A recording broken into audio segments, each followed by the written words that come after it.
जब पृथ्वी में भयंकर पापाचरण की वृद्धि हुई, असुरों के द्वारा प्रेरित होकर के जहां भी धर्माचरण, नाम कीर्तन, यज्ञ, हवन, होम, ऋषि मुनि विध्वंस कर दो, क्या हुआ? कोई दूसरा दिखाई दिया क्या? नहीं, किसी की सामर्थ्य नहीं थी। सब मिलकर के ब्रह्मा जी के पास गए, जो ईश्वर कोटि के महापुरुष, सबने ब्रह्मा जी से प्रार्थना की। ब्रह्मा जी ने कहा, हम भी जिनके सेवक हैं वही प्रभु अब हमारे दुख का निवारण कर सकते हैं। सोचो, आप किसी और से दुख निवृत्त कराना चाहते हैं?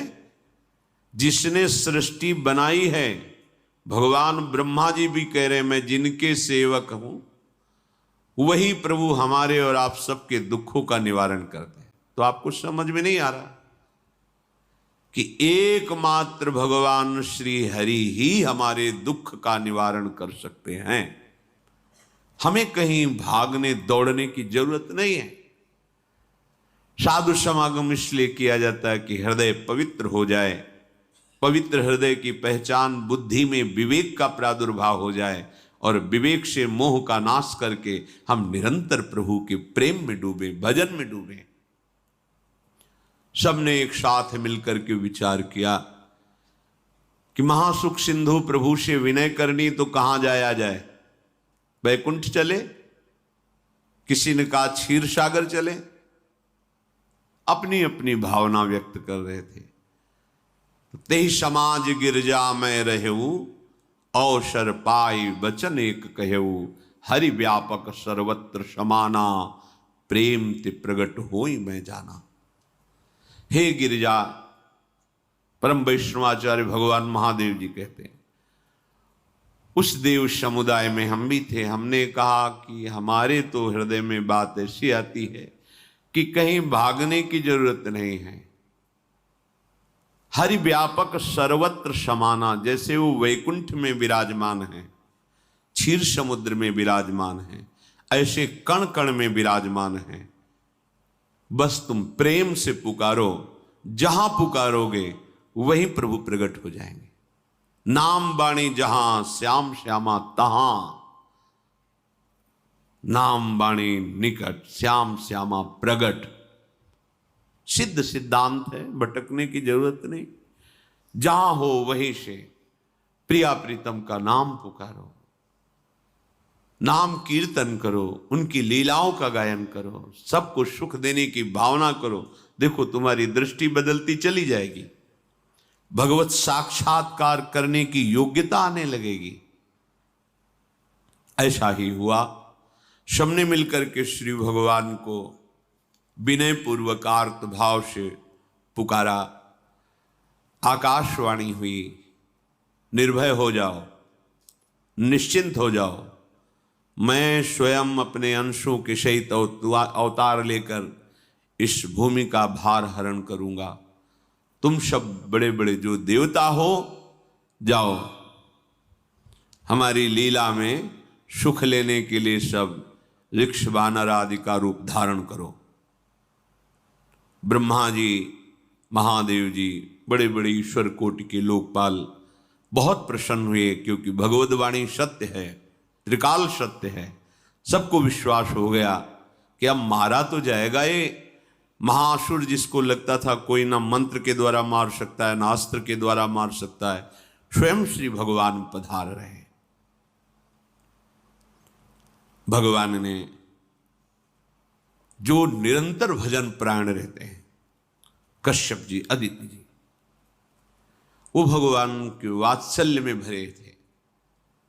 प्रभु जब प्रकट हुए तो उनसे कहा, मुझे आप जैसा पुत्र चाहिए। प्रभु ने कहा कि मेरे जैसा तो मैं ही हूं, अद्वितीय हूं, दूसरा कोई है नहीं, मैं ही अवतरित होऊंगा। भजन में देखो कितनी सामर्थ्य है। जगत पिता को पुत्र रूप में प्राप्त कर रहे हैं। वही चक्रवर्ती सम्राट अवधपुरी के नरेश महाराज दशरथ जी के रूप में, जिनके महामहिम अद्भुत सौभाग्य प्राप्त करने वाली 3 ये रानियां, श्री कौशल्या जी, श्री कैकेयी जी, श्री सुमित्रा जी। भगवान वशिष्ठ जी इनके गुरुदेव हैं। प्रायः बड़े बड़े महान जो राज्य पालक रहे उनके ऊपर, राजा के ऊपर महाराजा विराजमान रहे। ऊपर से स्वर्गलोक आदि लोकों से भी ये शिक्षा मिली है। देवराजेंद्र तो भगवान बृहस्पति, दैत्यराज बलि तो भगवान शुक्राचार्य, जनक जी तो सदानंद जी महाराज, दशरथ जी तो वशिष्ठ जी महाराज।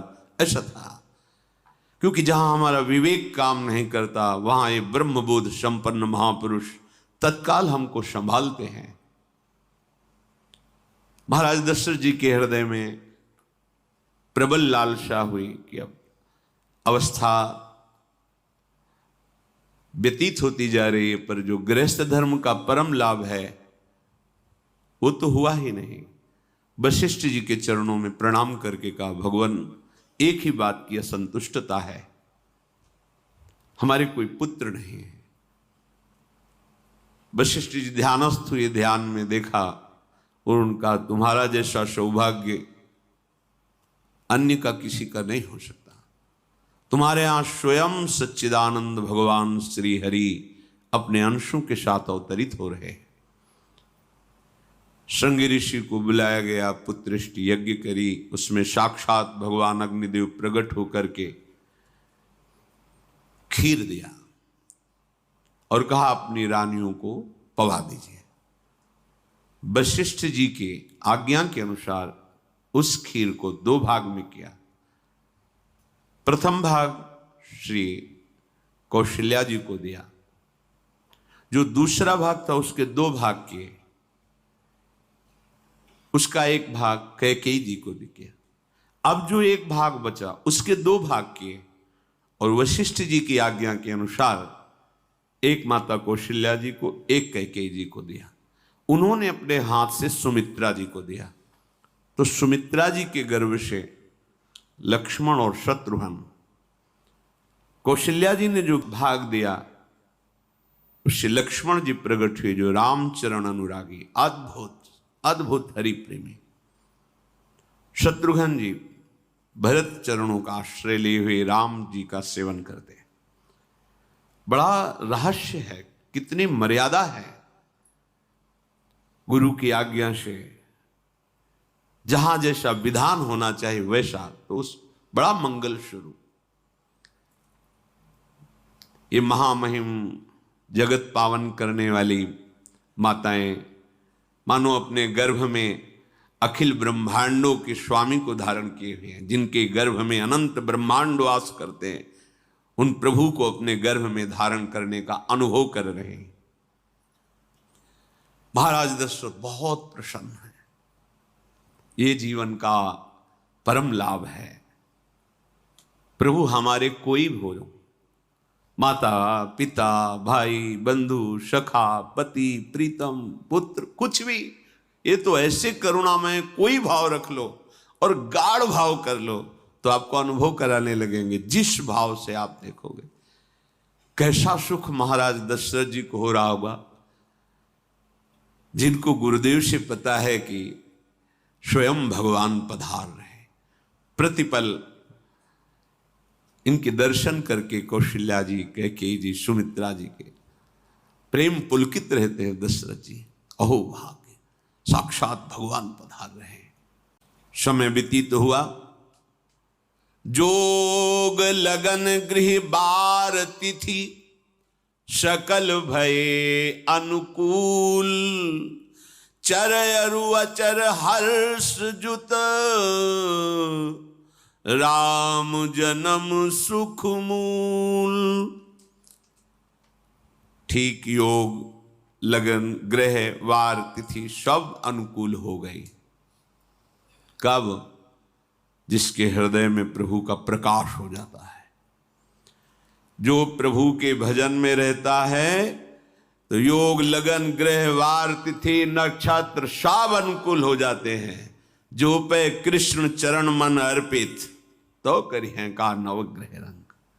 7 ग्रह नक्षत्र वार तिथि ये जितने भी विघ्न कारक या शुभ कारक है ये सब शासन में रहते हैं। जिसके हृदय में भगवान नाम चल जिते विनायक शुभ अशुभ ये विघ्न करे नहीं कोई, क्योंकि भगवान का नाम चल रहा है, हृदय में भगवान प्रकाशित हो गए हैं, परमानंद अनुभव होता है।